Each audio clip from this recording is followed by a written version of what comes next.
bagi mereka yang diam di negeri yang diaungi maut, telah terbit terang.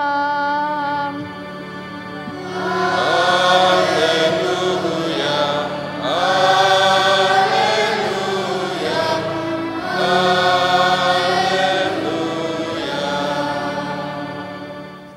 Tuhan bersamamu.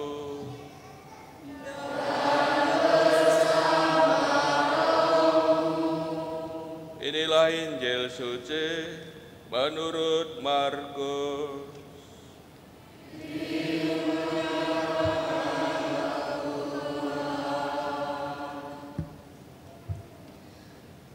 Pada awal karyanya, Yesus beserta murid-muridnya tiba di Kapernaum. Setelah hari Sabat mulai, Yesus segera masuk ke dalam rumah ibadat dan mengajar.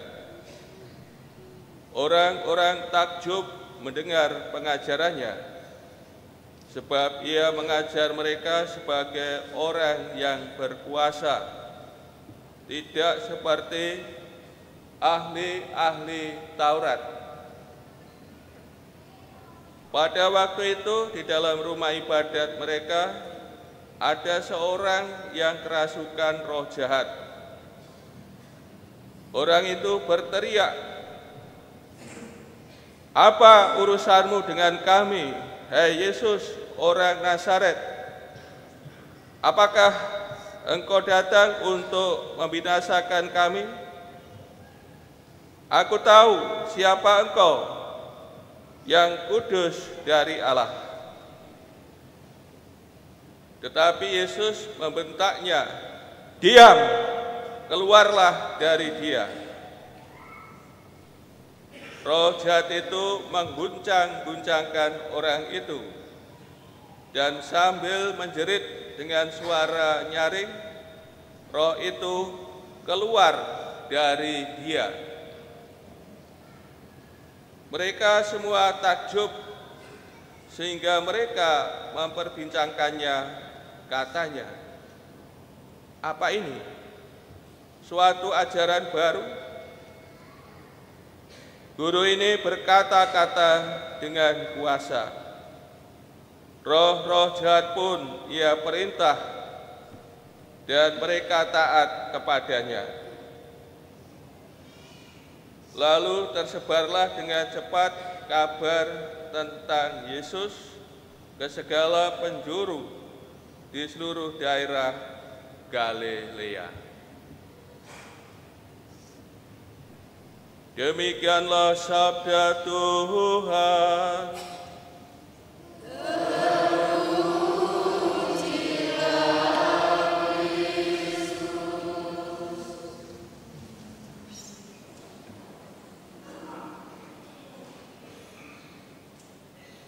Saudara-saudari yang terkasih,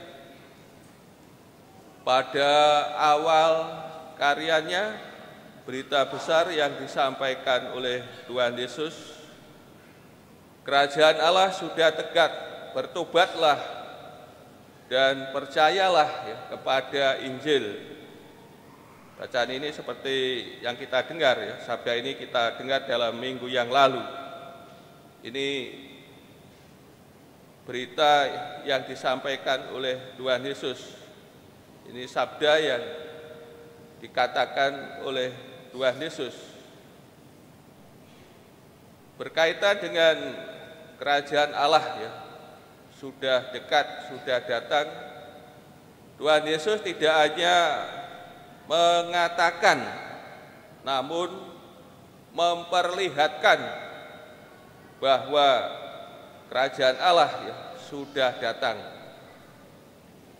Hal ini diperlihatkan dalam pengajaran dan tindakannya, sebagaimana yang kita dengar dalam bacaan Injil hari ini. Ketika mulai hari Sabat, Yesus bersama para muridnya masuk rumah ibadat dan mengajar.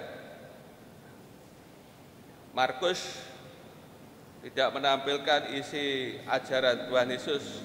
Tentu isinya pengajarannya ya tentang kerajaan Allah. Kerajaan Allah ya, sudah datang.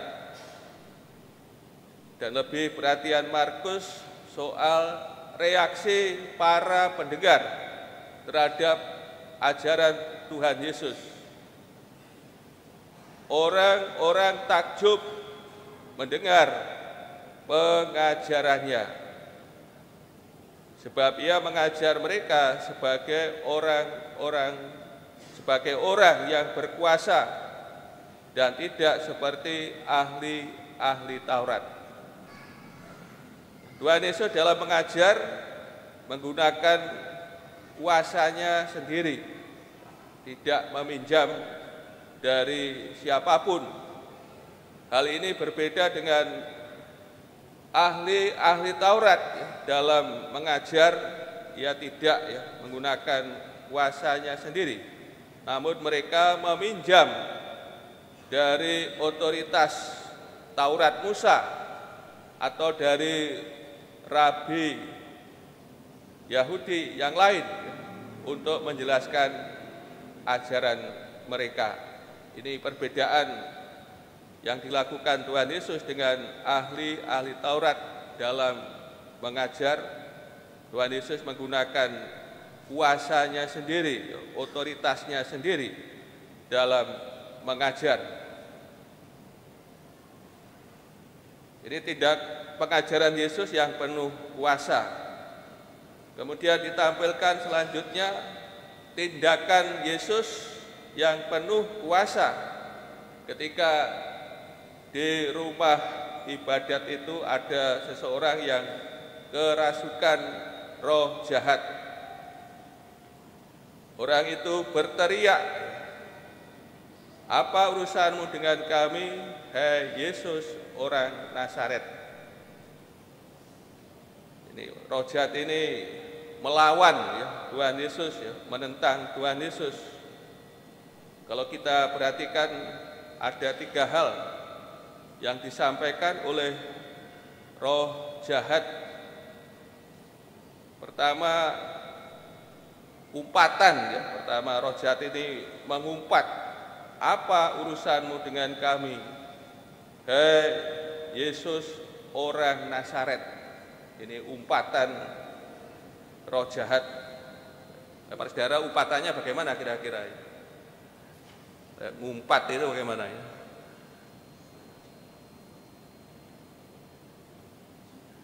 Ya mungkin apa ini binatang apa yang di kebun binatang itu ya, apa yang jadi umpatannya ya, mungkin disebutkan ditani apa hewan di kebun binatang, atau mungkin peliharaannya sendiri itu mungkin ya apa asu gitu, anjing gitu ya, itu umpatan yang umum ya. Tapi ini kita mendengar umpatan roh jahat ya. "Apa urusanmu dengan kami, hai Yesus orang Nazaret?" Lalu roh jahat ini merasa terancam. "Apakah engkau datang untuk membinasakan kami?" Kemudian roh jahat ini menggertak ya. "Aku tahu siapa engkau, yang kudus dari Allah."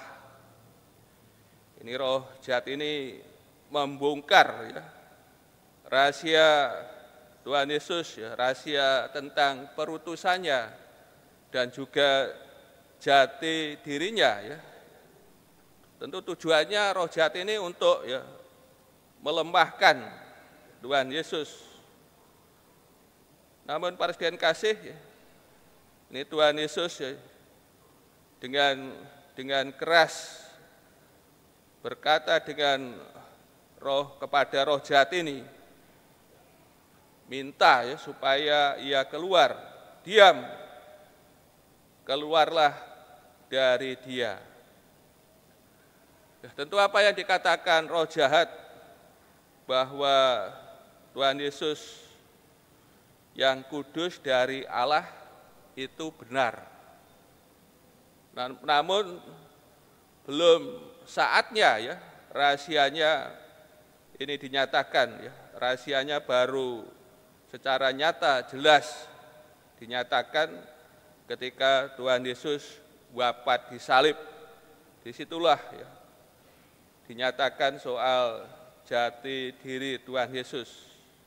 Namun tentu tujuan roh jahat tadi kan untuk memperlemah ya, Tuhan Yesus.